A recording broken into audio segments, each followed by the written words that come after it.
ان پر تنقید کا حق آپ کو حاصل ہے، ان سے اختلاف کا حق آپ کو حاصل ہے. وہ حاکم مطلق نہیں ہے، وہ عامل نہیں ہے. آپ کو معلوم ہے کہ حضرت عمر پر ان کے کرتے کے اعتبار سے جو ہے وہ تنقید ہو گئی تھی. تنقید کرنے والا کون تھا؟ سلمان فارسی رضی اللہ تعالی عنہ، جن کے بارے میں حضور نے فرمایا سلمانو منا اہل البیت، یہ تو ہمارے اہل بیت میں سے ہے. اتنا قریب تھا. حضور حضرت عمر خطبہ دے رہے ہیں اور وہ کہتے ہیں کھڑے ہو کر لا سمع ولا طاعہ، نہ سنیں گے نہ اطاعت کریں گے. کلمہ بغاوت ہے. تو کوئی ناگواری کا احساس نہیں. مجمع عام میں بات ہو رہی ہے. کیوں کیا بات ہے؟ یہ جو کرتا آپ نے پہنا ہے یہ ان یمنی چادروں سے بنا ہے جو مال غنیمت میں آئی تھی، اور جتنی کا ٹکڑا جو ہے ہر مسلمان کو ملا اس سے کرتا نہیں بنتا، اور آپ ہے بھی طویل القامت، آپ کا کرتا کیسے بن گیا؟ فرماتے ہیں کہ عبداللہ سے، اپنے بیٹے سے، عبداللہ ابن عمر رضی اللہ تعالیٰ عنہ، عبداللہ تم وضاحت کر دو. وہ کھڑے ہو کے کہتے ہیں نہ میرا کرتا بن رہا تھا نہ ابا جان کا، میں نے اپنے حصے کا کپڑا ابا جان کو دیا ہے، اس سے یہ کرتا بنا. الآن نسمع ونطیع، بس اب اس کے بعد آپ فرمائیے، آپ جو کہیں گے سنیں گے اور اطاعت کریں گے. یہ متوازن نظام، نہ ڈکٹیٹریت ہے کہ کوئی بول نہیں سکتا. تم اور حاکم وقت پر تنقید کر رہے ہو اور بربرا کر رہے ہو. ایک عورت پکڑ لیتی ہے حضرت عمر کو رضی اللہ تعالی عنہ. حضرت عمر نے آرڈیننس نافذ کر دیا تھا کہ اتنے سے زیادہ، اتنی رقم سے زیادہ مہر نہیں رکھا جا سکتا. کہ عمر تم کون ہوتے ہو ہمارے حق کے اوپر پابندی لگانے والے؟ جب قرآن میں ہے وَآتَيْتُمْ إِحْدَاهُنَّ قِنْطَارًا، چاہے تم نے اپنی کسی بیوی کو ڈھیروں سونا دیا ہو تب بھی طلاق کی شکل میں واپس نہیں دے سکتے. قرآن قنطار کہہ رہا ہے، آپ کون ہیں روکنے والے؟ اور حضرت عمر فرماتے ہیں آج ایک عورت نے عمر کو دین سکھایا، آرڈیننس واپس. اسی طریقے کا معاملہ حضرت عمر کا یہ اجتہاد تھا کہ یہ جو زمینیں اتنی بڑی بڑی جو ہے سواد، عراق، ایران، مصر سب فتح ہو گئے، چند ہزار صحابہ. اب مطالبہ یہ تھا کہ یہ مال غنیمت ہمارے اندر تقسیم کر دیجیے. جیسے حضور نے غزوہ خیبر میں جو زمینیں تھیں یہودیوں کی وہ مجاہدین میں تقسیم کر دی تھی.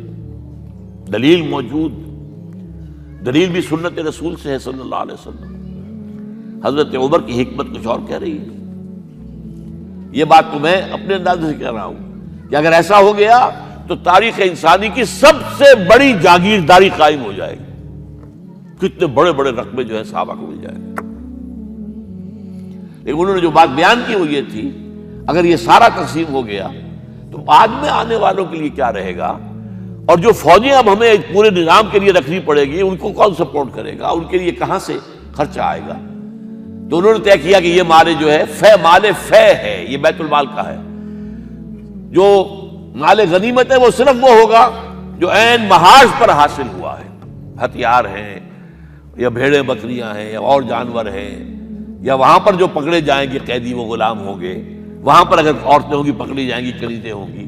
یہ نہیں کہ پورے ملک جو ہے وہ غلام بنا دیے جائیں اور پورے ملک کی جو زمینیں تقسیم کر دی جائیں. بعض صحابہ کھڑے ہو گئے نہیں. اب حضرت عمر نے ٹریبونل قائم کیا ہے. 5 صحابہ اوس میں سے، 5 خزرج میں سے بیٹھ جائیے، وہاں اپنا بھی پیش کیا نقطہ نظر، باقی انہوں نے بھی کیا. وہ ٹریبونل نے فیصلہ کیا کہ عمر کی رائے صحیح ہے رضی اللہ تعالیٰ. یہ نظام سید القوم خادمہم، یہ اگر کوئی کہتا، اگر یہ مثالیں نہ ہوتی تو کہتے کیا تمہارا دماغ خراب ہوا ہے، یہ شاعری تو تم نے اچھی کر دی ہے، سید القوم خادمہم کبھی ہوا ہے؟ لیکن عمر نے بن کے دکھایا ہے. رات کے گشت پر ہے اور ایک عورت کے کراہنے کی آواز آئی ہے، معلوم ہوا کہ درد ذہن میں مبتلا ہے اور کوئی اس کے اٹینڈ کرنے والی کوئی خاتون نہیں ہے. گھر سے گئے ہیں، فرسٹ لیڈی اپنی اہلیہ کو لے کر آئے ہیں، انہوں نے اٹینڈ کیا ہے، اور اس کے بعد بچہ ہو گیا تو اندر سے ان کی اہلیہ کا امیر المومنین مبارک ہو بیٹا ہوا ہے. ایک اور دفعہ اسی طریقے سے گشت پر تھے، ایک گھر میں سے بچوں کے رونے کی آواز آئی. معلوم کیا کہ ایک خاتون ہے اور بچے ہیں، کھانے کو کچھ ہے نہیں. اس خاتون نے کہا میں نے یہ آگ کے اوپر جو ہے ہانڈی رکھی، اس میں پانی ہے، اور بچوں کو میں بہلا رہی ہوں کہ کچھ پک رہا ہے، ٹھہرو ذرا صبر کر لو، اسی طرح سو جائیں گے بھوکے۔ کانپ گئے حضرت عمر، گئے بیت المال سے اور بوری گندم کی لے کر اپنے کندھے پر، اپنے غلام سے کہا میرے کندھے پر رکھا، اس نے کہا میں لے چلتا ہوں حضور۔ نہیں، قیامت کے دن تم میرا بوجھ نہیں اٹھا سکو گے۔ اور وہ اپنے کندھے پر لاد کر لائے ہیں اور وہاں کھانا تیار کروایا، بچوں کو کھلایا ہے۔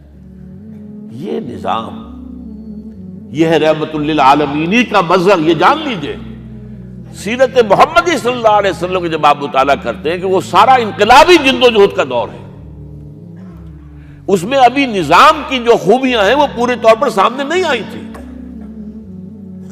ابو بکر صدیق رضی اللہ تعالیٰ عنہ کا دور خلافت جو ہے وہ بھی کاؤنٹر ریولوشنری موومنٹس کو ختم کرنے میں صرف ہو گیا ہے، جسے انگریزی میں کہتے ہیں للی ان بلوم، نظام اسلام۔ اسلام کا نظام عدل اجتماعی جو ہے ایک کھلے ہوئے پھول کی طرح نظر آئے گا حضرت عمر رضی اللہ تعالیٰ عنہ کے دور خلافت میں۔ مساوات کا اندازہ آپ کر سکتے؟ کوئی خلیفہ وقت سفر کر رہا ہے بیت المقدس کا، کتنے کئی سو میل، میرے کم سے کم 500 میل تو ہوگا مدینے سے بیت المقدس۔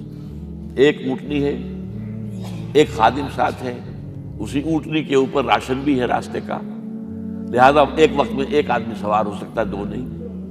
ایک منزل خلیفہ اوپر بیٹھے ہیں اور خادم آگے چل رہا ہے نکیل پکڑ کر، ایک اگلی منزل میں خادم اوپر بیٹھا ہے اور خلیفہ آگے جو ہے نکیل پکڑ کر چل رہے ہیں۔ جب آخری منزل آئی تو وہ خادم کی باری تھی اوپر بیٹھنے کی، اس نے ہاتھ جوڑ دیے کہ خدا کے لیے لوگ کیا کہیں گے، مجھے کہیں گے تمہاری یہ جرت۔ فرمایا نہیں، الدور دورک، نہیں، یہ تو حساب کا معاملہ ہے، میتھمیٹکس کا معاملہ ہے، یہ تمہاری باری ہے، بیٹھو۔ یہ بلندیاں، یہ عظمتیں، یہ عدل، یہ انصاف، اور پھر یہ کہ بوریا نشین، کوئی محل نہیں۔ ایک آیا ایرانی مدینے میں چکر لگایا، کوئی انہیں محل نظر نہیں آیا، اسے پوچھا ہے اینا ملککم، تمہارا بادشاہ کہاں ہے؟ جواب دیا گیا لیس لنا ملک بل لنا امیر، ہمارا کوئی ملک نہیں ہے، بادشاہ نہیں ہے، ہمارا امیر ہے۔ کہاں ہے تمہارا امیر بھائی؟ وہ بیت المال کے کچھ اونٹ گم ہو گئے تھے، سب تلاش کر چکے، نہیں ملا، ہمارا خلیفہ خود گیا ہے۔ کسی کو ساتھ لے کر گیا ہوگا آئیڈینٹیفیکیشن کے لیے، تو دیکھا دوپہر ہو گئی تھی، دھوپ تیز ہو گئی تھی، حضرت عمر اپنے درے کو اپنے گردن کے نیچے رکھ کر ایک درخت کی چھاؤں میں آرام کر رہے تھے۔ نہ کوئی باڈی گارڈ ہے، نہ کوئی محافظ ہے۔